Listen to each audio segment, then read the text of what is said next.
Untuk memulihkan kultivasiku, setiap hari aku menyeret iblis yang disegel untuk melakukan kultivasi ganda denganku. Sambil mengikuti gerakanku, iblis itu mengertakkan gigi dan mengancam, "Tunggu saja aku keluar. Pasti akan membuatmu lebih buruk daripada mati." Belum selesai dia bicara, tiba-tiba muncul rentetan komentar di layar. "Myuga, jangan dengarkan omong kosongnya. Dia hanya akan membuatmu merasakan kenikmatan surgawi." Aku sedikit bingung. Tanpa sadar aku menghentikan gerakan, iblis itu mendengus dingin. Segitu saja? Sekte Zigu terletak di tempat yang selalu diterpa angin kencang dan energi spiritualnya tipis. Orang biasa sama sekali tidak bisa bertahan hidup. Tapi aku yang kehilangan semua kultivasiku, bisa hidup dengan baik setelah jatuh selama 3 bulan. Semua berkat bantuan iblis yang disegel ini. Saat aku berpikir, tubuh bagian bawahku tiba-tiba ditusuk tanpa ampun. Aku lengah dan jatuh lemas di atas tubuhnya. Setelah sadar, aku mengangkat tangan dan menamparnya. "Bajingan, apa aku menyuruhmu bergerak? Kalau tidak menurut lagi, aku pergi." Setiap kali begini, teknik kultivasi ganda belum berjalan. Separuhnya sudah dipotong dan dirampas. Leng Qingqiu dipukul hingga memalingkan wajahnya dan menjilat sudut bibirnya. Dengan tatapan ganas dia berkata, "Myuga, kau sangat menghinaku, tunggu saja aku keluar." Aku terkejut dengan penampilannya yang basah dan merah. Selesai sudah. Kenapa aku lupa? Meskipun kultivasinya saat ini disegel dan kedua tangannya diikat rantai. Dia juga adalah Tianlang yang membuat orang-orang di dunia kultivasi gemetar ketakutan. Iblis kejam yang membunuh tanpa berkedip itu, telah kau perlakukan seperti ini, pasti akan membalas dendam di masa depan. Saat aku berpikir bagaimana cara memperbaikinya, rentetan komentar lain muncul di layar. "Para sahabat Myuga, jangan dengarkan omong kosongnya. Omong kosong tentang lebih buruk daripada mati, dia hanya akan membuatmu merasakan kenikmatan surgawi." Lucu sekali. Bicaranya sangat hebat, entah siapa dulu yang sengaja ditangkap saat Myuga tidak terlihat. Bahkan sengaja mengenakan pakaian mencolok, dan tebak apa yang terjadi, dia sama sekali tidak melihat Myuga. Tidak hanya itu, kudengar Myuga dan Liu Ruyan turun gunung bersama untuk berbelanja. Dia kemudian sangat marah hingga hampir mengalami gangguan jiwa. Aku curiga mataku salah lihat. Bagaimana bisa iblis yang tidak pernah berinteraksi denganku menyukaiku? Bahkan hampir mengalami gangguan jiwa demi aku? Mustahil, kan? Dalam keadaan linglung. Aku mendengarnya mendengus dingin lagi. Kenapa tidak bisa lagi? Manusia memang rewel. Apa maksudmu, tidak bisa lagi? Aku yang kompetitif hendak menopang kedua kaki lemas ini dan bertempur lagi. Danmu melintas lagi di depan mata? Myuga, jangan tertipu. Dia sengaja menipumu. Myuga yang malang dipermainkan oleh serigala surgawi dari Dewa Bintang antar galaksi di telapak tangannya, di tengah suara air yang ambigu. Aku perlahan bangun dari tubuhnya, kakiku sakit seperti setelah berlari 30 putaran 800 meter. Aku butuh waktu lama untuk membersihkan diri. Pandanganku melewati wajah tampan yang berseri-seri itu, wajahku memerah. Berpura-pura acuh tak acuh, aku berkata, "Kamu memang terlalu asal-asalan padaku. Jadi, aku tidak mau melakukannya denganmu lagi, terlalu melelahkan." Leng Qingqiu jelas terkejut sesaat, lalu menggertakkan giginya dan berbicara, dengan sedikit keengganan di wajahnya. "Kecuali awalnya, bukankah aku yang berusaha lebih keras setelahnya?" Kata-katanya seperti palu godam. Membuat wajahku semakin merah. Pembongkaran langsung seperti ini membuatku kehilangan muka. Tapi bagaimana mungkin aku mengaku kalah? Mengangkat daguku, aku membalas dengan ekspresi yang benar, "Teknikmu terlalu buruk. Mempengaruhi pengalamanku." Wajah Leng Qingqiu langsung menjadi hitam seperti dasar panci, dengan tatapan membunuh. "Jika aku tidak terperangkap di sini dan hanya bisa membiarkanmu melakukan apapun yang kamu inginkan saat ini, apakah menurutmu aku bersedia menyentuhmu?" Dia mencibir, dengan nada menghina dalam suaranya, memaksa untuk mengambil keuntungan dariku. "Masih berani membenciku? HMPH." Belum selesai dia berbicara. Suara rantai jatuh bergema di udara. Dia membeku, menatap kosong. Melihat belenggu yang jatuh di tanah. "Sekarang bagus, rantainya sudah dilepas. Kamu bisa pergi." Jelas, keberanianku untuk melepaskan rantainya. Sangat mengejutkannya. Dia tertegun sejenak, makna di matanya semakin dalam. "Ini pasti disengaja, kan? Hanya ingin memberi sedikit bantuan kecil, membuatku merasa berterima kasih. Dan terus bekerja sama denganmu untuk memulihkan kultivasimu." Saat dia berbicara, dia perlahan duduk. Matanya sedingin es, tapi, demi kau nyaris menuruti keinginan yang mulia. Aku bisa mempertimbangkan untuk terus membantumu. Tidak perlu, aku melambaikan tangan menyela kata-katanya. Nada bicaraku tanpa riak. Karena kamu tidak menyukaiku, aku juga tidak menyukaimu. Karena rantai sudah dilepaskan, anggap saja sebagai kompensasi karena memaksamu. Tempat ini sangat besar. Aku tidak akan mengganggumu lagi. Di masa depan, kita tidak akan saling berhubungan lagi. Kata-kataku sangat tegas. Menembak ekspresinya dengan keras, wajahnya tiba-tiba kehilangan warna, tapi aku terlalu malas untuk peduli tentang itu. memegangi lutut, berjalan terpincang-pincang menjauh darinya. Danmu meledak. Benar-benar tertawa terbahak-bahak, dia cemas, dia cemas. Diremehkan oleh MUG karena tekniknya, terkejut dan marah haha, masih berani memanggil Benzun. Lihatlah, suamimu tidak menginginkanmu lagi. Aku melihat ke baris Danmu terakhir. Dalam hati menghela napas, orang yang bisa disebut Benzun, mana mungkin dia akan meneteskan air mata karena masalah kecil ini. Dia adalah orang yang kejam yang tidak mengeluarkan suara bahkan jika tulangnya patah. Dibandingkan dia, aku lebih peduli tentang bagaimana cara keluar. Berusaha keras melakukan kultivasi ganda selama 3 bulan. Lukanya sembuh dengan cepat, tetapi kultivasiku tidak kunjung pulih. Seharusnya tidak seperti ini secara terang-terangan maupun diam-diam. 2 hari ini aku tidak bisa memikirkan alasannya. Tidur pun tidak nyenyak di malam hari.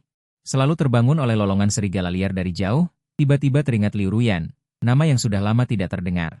Muncul di benakku, aku bergumam pada diri sendiri, mungkinkah itu orang yang dulu sangat kusayangi, tetapi tidak memperhatikan sosok yang tiba-tiba muncul di dekatnya, Danmu meledak lagi, hingga bocoran baru dari Danmu menghancurkan pengetahuanku.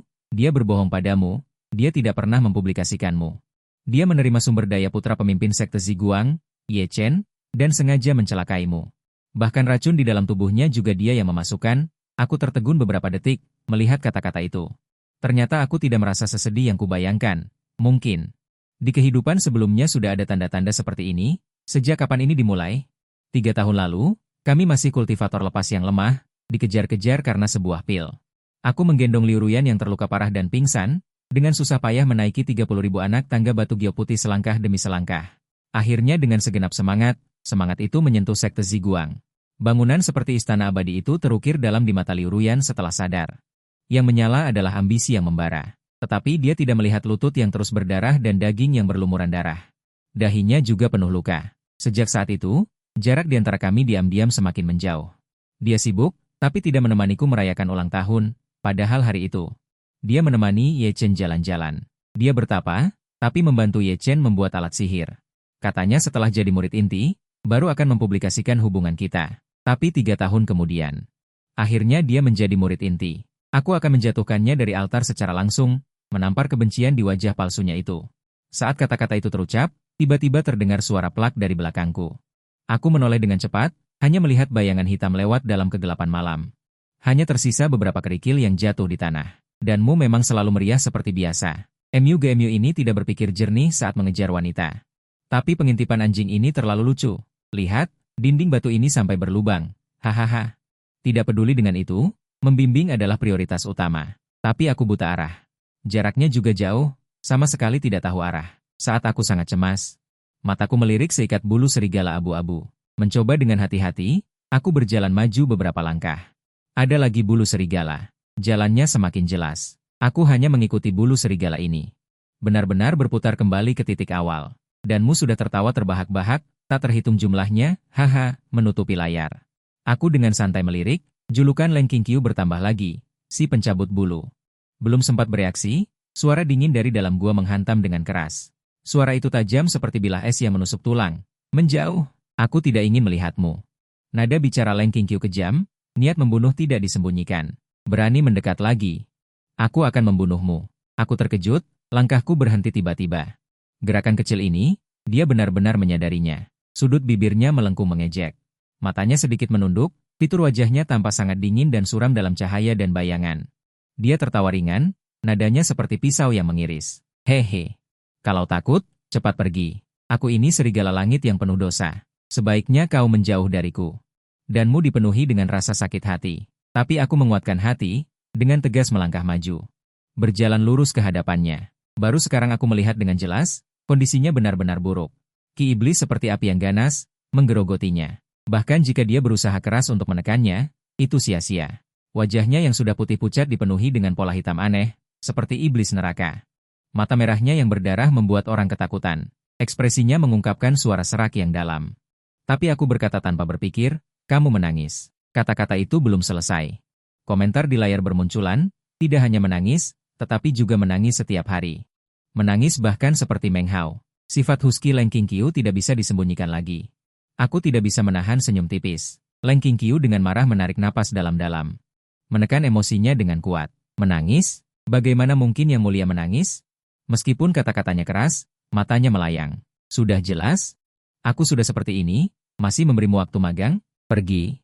Jika tidak, tanggung sendiri akibatnya. Aku dengan sengaja mencuri pandang padanya, tidak menyerah. Aku justru berpikir pola membran di wajahmu sangat keren. Leng Qingqiu terdiam sejenak, wajahnya bahkan memerah sedikit. Rona merah itu dengan cepat menyebar ke lehernya. Dia memalingkan wajahnya, tetapi telinganya muncul entah sejak kapan.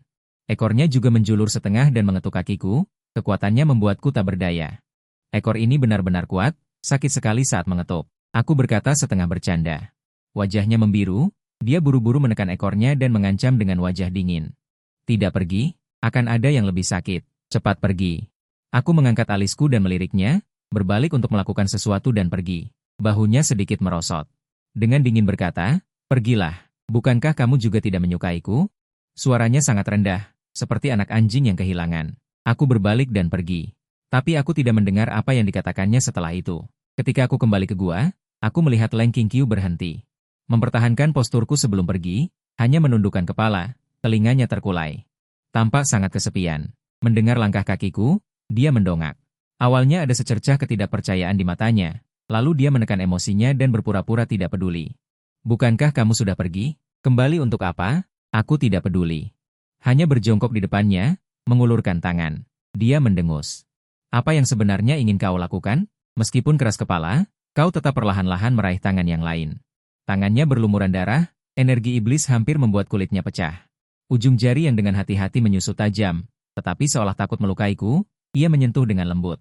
Dan yang lebih menyilaukan adalah setelah menyelesaikan semua ini, aku melihatnya menatapku dengan tatapan yang rumit. Entah sudah berapa lama ia menatap, tiba-tiba ia berbicara. Suaranya serak membuatku tidak nyaman. Kenapa? Ada sedikit harapan di matanya. Kenapa kau masih membantuku? Aku bertemu pandang dengannya, entah kenapa hatiku terasa sakit. Namun, kata-kata yang keluar malah berubah menjadi nada dingin. Karena aku masih mengandalkanmu untuk memulihkan kultivasiku dan keluar. Belum selesai aku berbicara, harapan di matanya langsung padam. Seperti api yang ditiup angin, kegelapan menelan semua cahaya. Ia menjadi murung. Cemoohan dingin, Ben Zun lupa. Kau tetap akan keluar untuk menemuinya. Nada masam dalam kata-katanya membuat hatiku sesak, tetapi aku berpura-pura tenang. Ya, aku akan menuntut balas padanya. Melihat aku tidak menyangkal. Wajahnya semakin jelek. Ia menarik lengannya, menutup mata, dan tidak lagi berbicara. Sejak hari itu, kami kembali ke keadaan saling membenci. Hanya saja, hubungan kami berdua tampaknya diam-diam mengalami perubahan yang halus. Setelah kedua tangannya benar-benar pulih, metodenya menjadi sangat beragam. Aku menolak beberapa kali, tetapi ia menyeretku kembali tanpa ampun. Setiap kali aku pingsan, kehilangan semua kekuatan spiritual hampir menjadi hal yang biasa. Tetapi kultivasiku pulih dengan sangat cepat. Bahkan lebih tinggi dari saat aku jatuh. Hanya saja, setiap kali aku bangun, rasa amis darah di mulutku membuatku bingung. Dan wajahnya semakin pucat dari hari ke hari. Emosi tertekan di kedalaman matanya semakin kuat. Akhirnya, aku bisa menahan angin badai dan terbang ke atas wilayah. Pada hari ini, harapan untuk melarikan diri akhirnya berada dalam jangkauan. Aku dengan bersemangat pergi mencarinya, tetapi tanpa diduga ia mendorongku dengan keras. Leng Qingqiu. Aku melihatnya, matanya penuh dengan penderitaan. Ia membalas dengan dingin. Ya, kau akhirnya bisa keluar untuk menemuinya. Entah sudah berapa lama berlalu. Ia perlahan mengangkat kepalanya. Tatapan itu langsung memakukan aku di tempat. Seekor anak anjing yang melihat pemiliknya pergi meninggalkannya. Orang yang penuh kerinduan hingga tak bisa melihat itu merasakan sakit di hatinya. Namun, itu hanya sesaat, terlalu cepat seolah salah. Jelas dia ingin melihat lebih dekat, tapi dia sudah memalingkan muka. Kamu berjalan ke hadapanku. Apakah kamu tidak ingin pergi bersamaku? Pergi bersamamu? Leng Qingqiu mencibir dingin. Tatapannya tiba-tiba tertuju padaku, tatapan tajam itu seperti salju dan es musim dingin, menusuk sumsum tulang. Dia melirikku dengan nada menghina, sudut bibirnya melengkung membentuk senyum mengejek, kau pikir kau pantas? Kemudian dia berbicara seolah-olah memberi sedekah, tapi melihat kau menyedihkan, aku akan bermurah hati membantumu. Suasana berubah drastis, senyumnya menjadi tidak tersamar. Kenapa? Begitu cepat kau terpikat padaku, kata-katanya langsung memicu amarahku, aku menatapnya. Dengan suara keras aku membantah, Leng Qingqiu, omong kosong apa yang kau bicarakan? Dia mengangkat alisnya dengan acuh tak acuh, seolah menganggap amarahku sebagai lelucon. Kenapa? Apa aku salah bicara? Jangan lupa, aku ini adalah Raja Iblis. Ingin membawaku keluar? Kau benar-benar tidak bisa hidup tanpa wanita? Ya, kalimatnya ini benar-benar memicu kemarahanku. Aku mencibir 3 kali. Baik, baik, baik, Anggap saja aku lancang. Aku pikir setidaknya kita ini teman, tapi Leng Qingqiu malah tertawa lebih mengejek. Dia mengetuk jarinya dengan ringan.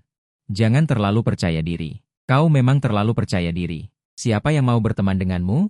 Sejujurnya, sekarang aku merasa kesal hanya dengan melihatmu. Aku sangat jijik padanya. Aku tidak punya muka lagi untuk terus merengek, aku menahan emosi yang meluap di tenggorokanku. Aku menahan napas. Menyembunyikan kultivasiku, aku pergi dari tempat yang menyesakan ini sendirian. Namun, baru saja berjalan tidak jauh, rentetan komentar yang familiar tiba-tiba muncul di benakku. Lucu sekali, melakukan pekerjaan terbaik, tapi menjadi anjing manis yang paling keras kepala. Sudah lama sekali, kenapa dia yang jual mahal ini belum menyatakan cinta juga? Setiap hari memberi makan darah emas pada tokoh utama pria. Katakan saja isi hatimu. Tidak berani, lagi pula, Sundere memang keras kepala. Tidak akan pernah mengakui bahwa dirinya berhati lembut. Informasi yang tiba-tiba ini membuatku seperti disambar petir. Darah emas seorang kultivator sangat berharga. Terkadang sepanjang hidupnya, dia hanya bisa mengumpulkan beberapa tetes. Dulu ketika Liu Ruyan terluka parah dan sekarat, aku mengorbankan beberapa tetes darah emas yang kumiliki untuk menyelamatkannya.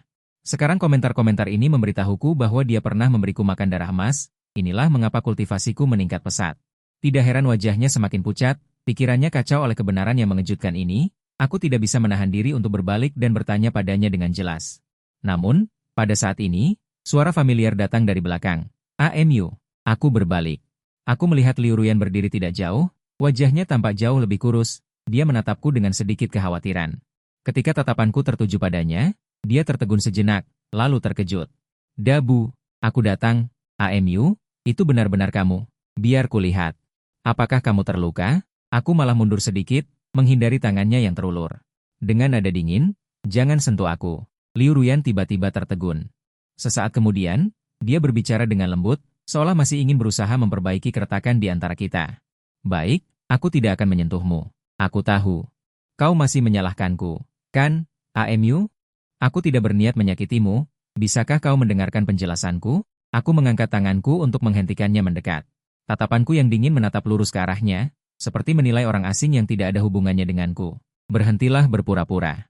Kita semua orang pintar, aku tahu kau punya ambisi. Di dalam otakmu tersembunyi cita-cita yang besar. Kau ingin menginjak-injak semua orang yang dulu meremehkanmu, tapi aku tidak menyangka, kau bisa begitu kejam padaku. Nada bicara yang dingin ini membuat senyum di wajahnya perlahan menghilang. AMU, kau tidak mengerti, aku melakukan semua ini demi masa depan kita. Aku langsung kehilangan kesabaran. Bekas luka di pedang, masing-masing membuatku tidak bisa memahami apa yang disebut masa depan ini. Aku tidak mengerti. Juga tidak ingin mengerti. Sejak saat kau menempatkanku dalam bahaya, aku memutuskan untuk tidak pernah menoleh ke belakang lagi. Aku menarik sudut bibirku, ujung jariku terangkat, mengulurkan tangan ke arahnya. Kembalikan giok pertunangan yang dulu kuberikan padamu. Mulai sekarang, kita orang asing. Nanti kau jadi pemimpin sekte, nyonya pemimpin sekte, sedangkan aku hanya menjadi kultivator lepas. Segala sesuatu yang lain, aku tidak menginginkannya, tapi giok itu adalah warisan ibuku. Aku harus membawanya kembali. Melihat ekspresiku yang begitu tegas, sosok familiar terlihat dari jauh. Orang itu adalah Ye Chen. Wajahnya yang tampan langsung menegang saat melihatku dengan jelas, suaranya penuh dengan permusuhan. GMU, kenapa kau ada di sini? Aku sudah menjadi pasangan tahu dengan kakak Liu. Kau masih menghantui? Bisa nggak sih punya malu? Ye Chen, diam. Liu Ruyan berteriak dengan tajam, badai di matanya belum reda, tapi aku sudah tidak ingin berdebat lagi. Hanya tersenyum tipis, nadanya sedikit dingin, hantu yang menghantui. Jika kau ingin aku pergi dari sini, cukup suruh saudari Liu Mu mengembalikan giok itu padaku. Aku akan segera pergi. Liu Ruyan berbicara dengan cemas, jangan membuat masalah. Suaranya lembut. Juga tidak bisa membuatku mengubah keputusan, aku hanya tersenyum kecil, mengalihkan pandanganku pada Ye Chen. Kak Liu, apakah yang kau katakan tadi itu benar? Cepat kembalikan giok itu padaku, atau aku akan mencari ayahku. Liu Ruyan terdiam lama. Akhirnya, seperti membuat keputusan yang sulit, dia mengangkat kepalanya, dan tiba-tiba senyum muncul di wajahnya. Baiklah, aku bisa mengembalikannya padamu, tapi giok itu. Malam itu, aku awalnya ingin diam-diam kembali ke tempat sepi untuk melihat situasinya, tapi tanpa diduga melihat komentar di layar yang mengatakan, dia sama sekali tidak disegel kultivasinya. Hahaha, akting mati. Apakah saudari palsu itu meratap lagi? Menangis, menangis, hanya tahu menangis, suaminya akan diculik orang. Masih pengecut dan tidak keluar. Dia tidak disegel di tempat sepi. Itu semua pura-pura untuk mendekati tujuan. Dulu dia juga diam-diam keluar dan mengintip tujuan, melihat dia dan Xie berjalan bersama. Kemudian dengan marah kembali. Hatiku tenggelam saat melihatnya, aku berpikir. Aku masih memutuskan untuk menyelesaikan masalah Xie dulu sebelum mencarinya. Dia sangat mudah dipanggil. Jika dia mengetahui bahwa aku dan Xie masih memiliki hubungan, dia pasti tidak mau pergi bersamaku. Sedang berpikir. Xie mengirimiku pesan. Sejak dia mendapatkan dukungan dari pemimpin sekte dan Sun Niao, dia telah bekerja sebagai pemilik toko harta karun di puncak utama. Sebagai murid biasa, aku tidak memenuhi syarat untuk memasuki puncak utama. Bisa dibilang ini adalah 3 tahun. Ini pertama kalinya aku datang ke tokonya. Toko besar ini, mengatakan mewah dan megah pun terasa merendahkan, dibandingkan dengan gubuk jeramiku yang sederhana. Benar-benar perbedaan besar. MUR, giok yang kau berikan. Aku simpan di meja perhiasan ini. Tapi meja perhiasan ini membutuhkan darah anak laki-laki dan perempuan untuk dibuka. Kau pinjami aku setetes darah dulu. Aku menatapnya dengan dingin tanpa bergerak. Bibir Xie bergerak. Ekspresinya sedikit tidak enak dilihat. MUR, jangan salahkan aku dekat dengan Niao juga karena terpaksa. Kau tahu, Sekte Master sangat jelek, dia tidak akan mengizinkan kita menjadi pasangan palsu. Darahku tidak bisa, darahmu tentu saja bisa. Xie tiba-tiba mengangkat kepalanya. Tidak percaya. Apa katamu? Aku bilang, darahku juga tidak bisa. Aku bukan lagi perawan. Ekspresi Xie saat itu hanya bisa digambarkan sebagai rasa malu yang tak terlukiskan. Dia mengepalkan tinjunya dan berusaha menahan diri, tetapi kemarahan yang membara masih bocor dari matanya, hampir kata demi kata keluar. Kapan? Siapa? Tidak. Bagaimana mungkin MUR-ku dipaksa? Aku tahu. Pasti ada seseorang yang memaksamu, kan? Apakah itu saat aku terluka parah sebelumnya? Bertemu dengan orang jahat, dia menunjukkan senyum yang lebih buruk daripada menangis. Jangan khawatir, aku tidak akan membencimu. Asalkan kau memberitahuku siapa itu. Aku akan membunuhnya. Mari kita anggap ini tidak pernah terjadi. Rentetan komentar di layar. Melewati sekelompok orang yang memarahinya. Aku dengan santai mencibir, hanya merasa lucu. Xie, mengapa kau mengatakan itu? Kualifikasi apa yang kau miliki untuk membenciku? Kau yang mengatakan sumpah setia, kau juga yang mengatakan ingin menjaga jarak dariku. Kau yang membuangku di hutan belantara. Kau bahkan menjadi pasangan dengan orang lain. Dari mana kau mendapatkan wajah untuk menyalahkanku? Benar. Lupa mengatakan bahwa bukan aku yang dipaksa, tetapi aku yang memaksa. Aku sangat menyukai jalan hatiku. Xie, aku tidak menyukaimu lagi. Setelah selesai berbicara, aku dengan santai mengangkat tanganku dan langsung memakai gelang itu. Kesadaran ilahi memeriksa bagian dalamnya. Benar-benar ada persiapanku. Aku berbalik dan pergi, tetapi mendengar Xie tertawa histeris. Hahaha, MUR. Kau pasti sedang bercanda denganku, kan? Apa kau lupa? Kau bilang kita harus menjadi satu-satunya satu sama lain. Kau jelas mengatakan akan selalu menemaniku, tidak peduli dimanapun. Tidak peduli apa yang terjadi. Mengapa? Mengapa mengkhianatiku? Ekspresiku tenang. Xie, kaulah yang mengkhianatiku lebih dulu. Pengkhianatan? Dia tertawa sedikit menyeramkan. Aku jelas melakukannya untukmu, MUR. Lihat, pemimpin sekte hampir mati, aku akan segera menjadi pemimpin sekte yang baru.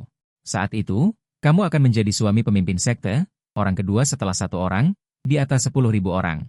Mulai sekarang, kita tidak akan pernah lagi dikejar dan dibunuh karena sebuah pil obat. Aku melakukan semua ini demi kamu. Aku menggelengkan kepala. Kamu tidak melakukannya untukku, kamu melakukannya untuk dirimu sendiri. Xie, jangan dibutakan oleh ambisimu dan membakar dirimu sendiri. Setelah selesai berbicara, aku tidak menoleh ke belakang dan langsung pergi untuk mengurus prosedur keluar dari sekte. Namun, entah karena diperintahkan oleh Xie atau apa, murid yang bertanggung jawab terus-menerus menghindar dengan alasan sibuk. Setelah menunggu hingga larut malam, murid yang bertanggung jawab baru datang meminta maaf. MU Xiong, maafkan aku. Hari ini aku benar-benar terlalu sibuk. Sekarang sudah waktunya bagi murid untuk beristirahat. Lihat, kenapa kamu tidak datang lagi besok? Aku tersenyum tipis. Kamu yakin bisa diurus jika datang besok?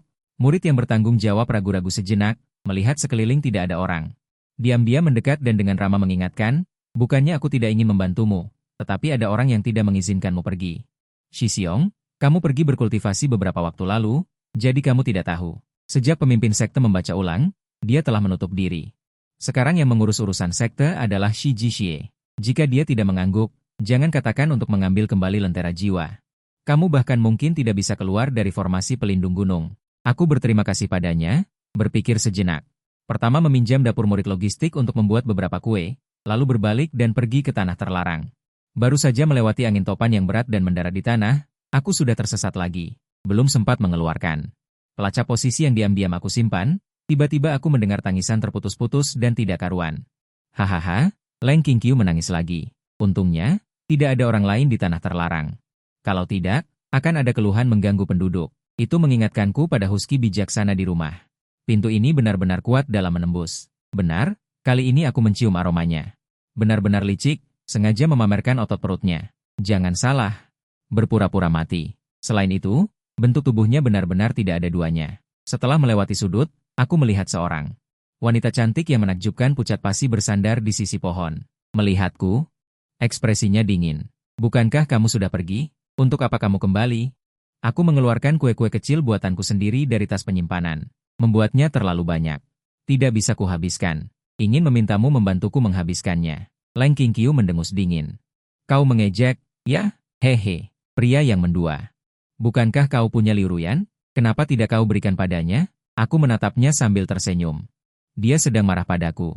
Aku belum membujuknya. Kau pikir aku ini dirimu? Yang bisa dipanggil dan diusir sesuka hati? Aku memperingatkanmu, kau tidak diterima di sini. Berani mengganggu lagi, aku akan menelanmu. Setelah dia selesai mengancam, aku mengangkat sepotong kue kecil dan menyodorkannya ke bibirnya. Jadi, mau makan? Ini buatanku sendiri. Sengaja kubawa untuk kau cicipi. Kalau tidak mau, akan kuberikan pada orang lain. Begitu selesai bicara, kue kecil di tanganku diambil oleh seseorang. Bibir lembut itu sangat.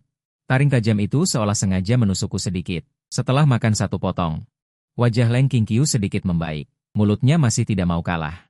Jangan kira dengan sedikit bantuan kecil ini kau bisa menaklukkanku. Au, aku memperingatkanmu. Aku bukan tipe orang yang bisa dibujuk dengan beberapa patah kata saja. Au.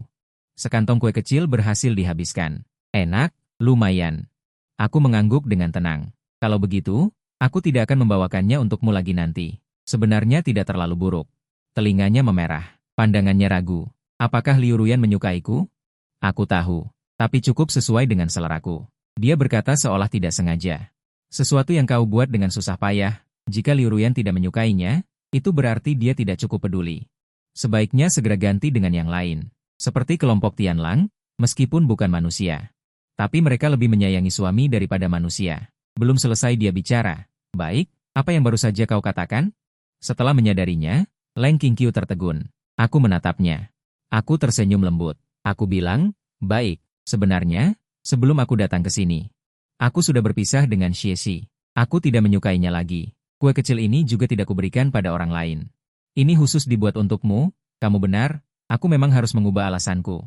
Aku juga merasa Tianlang bagus. Apakah kamu bersedia memperkenalkan satu padaku? Menyaksikan dengan mata kepala sendiri tubuhnya mengeluarkan panas. Dua telinga berbulu dan ekor besar yang mengembang, mengabaikan kesopanan. Aku belum sempat mengaguminya dengan seksama, sudah ditarik ke dalam pelukan tangan yang panas, tidak ada yang lain. Di depanku ada Myuge, Yuanyinku sudah direbut olehmu.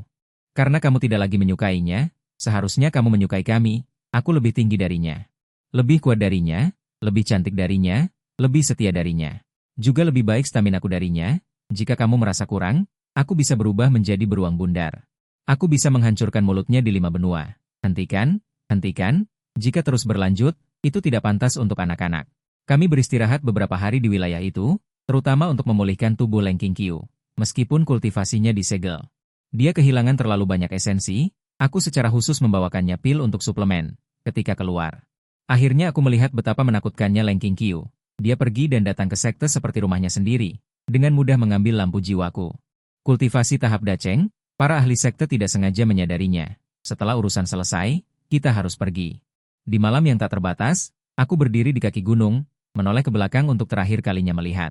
Tanaman spiritual tempat aku tinggal selama 3 tahun terasa seperti dunia lain, baru saja berjalan ke depan formasi pelindung gunung. Tiba-tiba melihat sosok yang familiar perlahan keluar dalam kegelapan, Xie Xi, sosoknya yang ramping. Melemparkan tampilan yang mengerikan di bawah bulan. MUR, kamu datang sekarang. Masih ada waktu? Aku langsung menolak. Bagaimana kamu tahu aku ada di sini? Dia sepertinya tersenyum pahit. Kamu mungkin tidak tahu bagaimana penampilanmu ketika kamu datang dari tempat meditasi beberapa hari yang lalu. Sepertinya kamu telah dipermainkan oleh seseorang. Awalnya aku tidak mau percaya, juga tidak ingin mengawasimu. Bagaimanapun, aku sangat mencintaimu. Awalnya aku berpikir kamu hanya tidak mengerti cinta tanpa keributan. Jadi aku ingin mengurungmu di tempat meditasi untuk menenangkan diri untuk sementara waktu. Ini juga untuk melindungimu. Aku juga harus menyelesaikan masalah dengan pemimpin sekte dan melunakkan kepala aula yang tidak patuh, tetapi kamu terlalu mengecewakanku. Kultivasi Leng Qingqiu disegel, dan kamu juga kehilangan kesucianmu, jika aku tahu kamu begitu cabul. Seharusnya aku tidak menghubungimu sejak awal. Aku menekan paksa mata putih yang hendak keluar, nadaku tenang, Xie. Apakah kau tahu angin kencang di tempat tenang bisa mencabik-cabikku? Apakah kau tahu betapa parahnya luka yang kuderita saat itu? Kau tidak tahu. Kau juga tidak akan pernah tahu lagi. Jangan bilang lagi kau mencintaiku. Itu hanya membuatku merasa lucu. Yang kau cintai, dari awal hingga akhir, hanyalah ambisimu. Karena sudah mengerahkan begitu banyak orang untuk menyergap, jangan bicara omong kosong lagi. Langsung saja bertindak. Aku dengan tenang melihat wajahnya berubah dari merah menjadi putih, lalu dari putih menjadi hijau. Perubahan hati manusia, sebenarnya sudah lama kurasakan. Hanya saja aku selalu berpikir, belum sampai harus berpisah. Sekarang bagus, langsung memulai pertarungan hidup dan mati. Baiklah, karena kau keras kepala, aku hanya bisa membunuh wanita jalangmu dulu. Baru mengajarimu, setelah selesai berbicara, dia akan menoleh. Malam gelap di atas kepala langsung menjadi terang. Baru saat itulah aku menyadari bahwa sekeliling sudah penuh sesak. Dipenuhi oleh para kultivator. Tidak hanya dari sekte Ziguang, tetapi juga beberapa sekte kecil di sekitarnya. Aku mundur selangkah, menepuk Leng Qingqiu, wanita jalang. Giliranmu, sambil menatap Xie yang terkejut dan ketakutan. Oh, benar.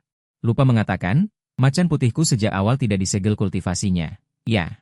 Selamat datang para kultivator yang selamat, untuk menghadiri upacara pernikahan kami. Di tengah deru guntur yang mengguncang gunung dan membalikan lautan, semua yang ada di depan mata langsung menjadi reruntuhan. Beberapa hari kemudian, berita tentang kembalinya Raja Iblis menyebar ke seluruh dunia kultivasi. Atas mediasi dariku, kedua belah pihak berhasil memulai era hidup berdampingan secara damai. Sementara jiwa Xie, kukirim untuk bereinkarnasi. Mantan yang berkualitas harusnya seperti orang mati. Ini adalah prinsip yang sangat kuyakini. Lama kemudian, aku tidak tahan untuk bertanya pada Leng Qingqiu. Sejak kapan kau mulai menyukaiku? Dia tidak menjawab, hanya menyuruhku menebak. Tapi komentar di layar dengan cepat diperbarui. Aku tahu, 5 tahun lalu, MUG yang baik hati pernah menyelamatkan seekor anak anjing hitam kecil yang sekarat. Demi orang ini, dia menanggung kesengsaraan surgawi. Aku tiba-tiba tersadar. Pantas saja aku merasa. Nama ini sangat familiar. Ternyata begitu. Aku memang pernah menyelamatkan seekor anak anjing. Saat itu aku baru saja melakukan perjalanan waktu, belum bertemu Xie. Pada suatu hari hujan deras, secara tidak sengaja menemukan seekor anak anjing hitam kecil yang lemah. Aku membawanya pulang dan merawatnya dengan hati-hati, serta tinggal bersama. Bahkan tidur pun bersama. Karena dia lemah dan sakit-sakitan, aku memberinya nama yang agak sastrawi. Kupanggil Leng Qingqiu, berharap dia bisa tumbuh dengan selamat dan tidak pernah sakit. Setelah anjing hitam kecil itu mengalami sesuatu, keadaannya menjadi sangat serius. Kemudian dia menghilang. Aku pikir dia hilang. Aku sangat sedih untuk waktu yang lama. Saat itu, aku disergap oleh musuh. Aku terluka parah. Jika bukan karena kamu, aku mungkin sudah mati. Setelah adegan cinta yang mesra berakhir, Leng Qingqiu memelukku di pangkuannya. Kepalanya terkubur di kakiku. Dengan nada kehilangan, awalnya aku ingin kembali ke dunia iblis, membereskan bawahan yang memberontak, lalu mencarimu. Namun, aku malah menemukan bahwa kamu menghilang. Bahkan anak anjingku pun hilang. Aku merasa geli mendengarnya. Baru saja tertawa, aku mendengar dia berkata dengan nada mengeluh, lalu aku mulai mencarimu. Dunia kultivasi begitu besar, aku mencari dan mencari selama beberapa tahun. Akhirnya aku menemukanmu, tetapi aku menemukan bahwa kamu sudah punya kekasih baru. Jelas aku yang bertemu denganmu duluan. Namun, kamu membiarkanku menunggu selama bertahun-tahun. Setelah susah payah menyusup ke sekte, aku pikir aku bisa merebutmu. Namun, kamu secara paksa meniduriku. Setelah meniduriku, kamu bahkan mengatakan tidak menyukaiku. Saat dia berbicara, kewaspadaanku hancur berantakan. Aku tidak menyangka bahwa yang mulia iblis yang agung benar-benar bisa menangis kapan saja. Aku segera membujuknya, maaf, semuanya salahku. Aku salah, aku tidak punya mata. Aku tidak akan mengatakannya lagi di masa depan, oke? Mata Leng Qingqiu berkaca-kaca dan dia mengangguk, air mata menetes dengan lemah, kamu juga bilang teknikku buruk. Aku tidak seperti pasangan Taois MU yang mata keranjang. Aku hanya punya kamu seorang. Bagaimana aku bisa melatih teknikku? Tidak buruk, teknikmu yang terbaik. Demi kamu, aku akan menemanimu berlatih, oke? Seolah-olah dia sedang menunggu kata-kataku ini. Begitu aku selesai berbicara, aku melihatnya langsung menyeka air matanya. Dia mencondongkan tubuh dan menciumku. Mengapa tidak sekarang saja? Bagaimana kalau kita mulai berlatih sekarang, kakak? Kamu suka bentukku yang mana? Mari kita coba semuanya. Oke, aku ingin mengatakan tidak. Tetapi aku sudah tidak bisa berbicara lagi.